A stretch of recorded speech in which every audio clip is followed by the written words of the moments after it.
United Nations के मुताबिक दुनिया अब वाटर बैंक्रप्सी तक पहुंच चुका है। सुनने में ये लफ्ज थोड़ा टेक्निकल लगता है, लेकिन इसका मतलब समझना मुश्किल नहीं। बैंक्रप्सी का मतलब होता है कि आपकी आमदनी कम हो जाए, बचत खत्म हो जाए और फिर जिंदगी कर्ज पर चलने लगे। पानी के मामले में भी कुछ ऐसा ही हो रहा है। यूनाइटेड नेशंस यूनिवर्सिटी के लेटेस्ट रिपोर्ट्स के मुताबिक दुनिया के कई वाटर सिस्टम अब पोस्ट क्राइसिस स्टेज में दाखिल हो चुके हैं। इसका मतलब ये है कि अब फ्लड्स या ड्राउट्स के बाद पानी का सिस्टम पहले की तरह रिकवर नहीं करता। नेचर जितना पानी वापस बनाती है, हम उससे ज्यादा इस्तेमाल कर रहे हैं। सीधे जबान में समझें तो हम सिर्फ अपनी वाटर इनकम ही नहीं, बल्कि हम अपनी वाटर सेविंग भी खर्च कर चुके हैं। वाटर इनकम से मुराद वो पानी जो हर साल बारिश, बर्फ और रिवर्स से मिलता है, और वाटर सेविंग्स वो जखीरा है जो ग्राउंड वाटर, ग्लेशियर्स, वेटलैंड्स और एक्वाफायर्स की शक्ल में होता है, जो मुश्किल वक्त में काम आता है। और पाकिस्तान की बात करें तो यूनाइटेड नेशंस की रिपोर्ट के मुताबिक पाकिस्तान अब वाटर इनकम के साथ साथ अपनी वाटर सेविंग्स भी इस्तेमाल कर रहा है, बिल्कुल मेरी तरह,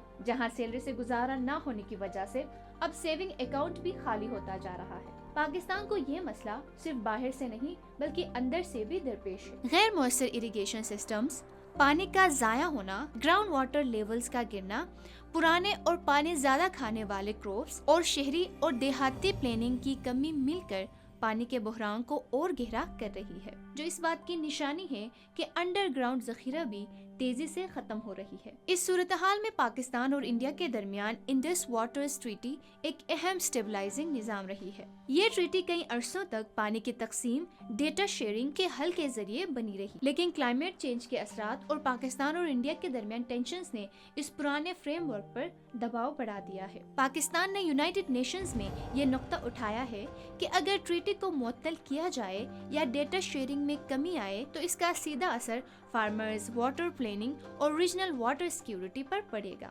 पाकिस्तान ने इस सूरत हाल को वेपनाइजेशन ऑफ वाटर भी कहा है, यानी पानी को प्रेशर या लेवरेज के तौर पर देखा जा रहा है। ताहम एक्सपर्ट्स ये भी वाज़ा करते हैं कि पानी के बहरान सिर्फ बॉर्डर या डिप्लोमेसी का मसला नहीं, ये मसला अंदरूनी मैनेजमेंट का भी है। यूएन के रिपोर्ट के मुताबिक वाटर बैंक्रप्सी मैनेजमेंट का मतलब गुजरे हुए दौर की तरफ वापस जाना नहीं, बल्कि पानी की नई रियलिटी को तस्लीम करके उसके मुताबिक प्लानिंग करना है। इसमें पानी की डिमांड को हकीकी हुदूद में लाना, इरिगेशन रिफॉर्म्स, पानी की कीमत और इस्तेमाल के बेहतर निज़ाम, अंडरग्राउंड रिचार्ज, इकोसिस्टम्स की तहफ़्फ़ुज़ और क्रॉपिंग पैटर्न्स पर दोबारा सोच शामिल है। आज पानी की कमी सिर्फ एक इन्वायरमेंटल इशू नहीं रही, ये ग़िज़ाई तहफ़्फ़ुज़, एनर्जी स्टेबिलिटी, पब्लिक हेल्थ और इंसानी हिफाजत से सीधी तरह जुड़ी हुई है, क्योंकि पानी के मामले में मज़ीद देर की गुंजाइश कम होती जा रही है।